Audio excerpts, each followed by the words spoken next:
150 ஆண்டுகளுக்கு முன்பு கல்கத்தா தக்ஷிணேஸ்வரம் கோவிலில் நடந்த நிகழ்வு. அங்கே ராதா கோவிந்தர் ஆலயம் ஒன்று உள்ளது.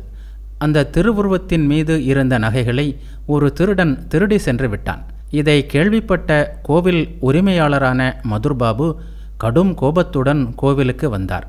ராதா கோவிந்தர் திருவுருவத்திற்கு முன்பு நின்று கொண்டு, அவமானம், உமது மேல் இருந்த நகைகளையே ஒருவன் திருடியிருக்கிறான், உம்மால் அதையே காப்பாற்ற முடியவில்லையே, நீ எப்படி மக்களை காப்பாற்றுவாய் என்று கேட்டார்.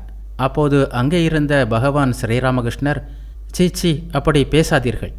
நீங்கள் எதை நகை என்று பிரமாதப்படுத்துகிறீர்களோ அதுவெல்லாம் பகவானை பொறுத்தவரையில் வெறும் மண்ணாங்கட்டிகளே.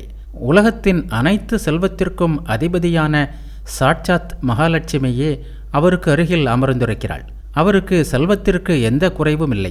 அவர் உங்கள் அற்ப பணம் களவு போய்விட்டதற்காக கவலையில் ஆழ்ந்திருப்பாரா என்ன? உங்களுக்குத்தான் இவைகள் பெரும் சொத்து, அவருக்கு இவைகள் ஒன்றுமே இல்லை.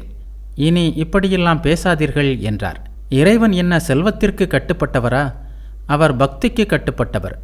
அவர் விரும்புவது பணம் அல்ல, நகைகள் அல்ல. அவர் விரும்புவதெல்லாம் அன்பு, பிரேமை, பக்தி, விவேகம், வைராக்கியம் என்பவைதான் என்று கூறினார்.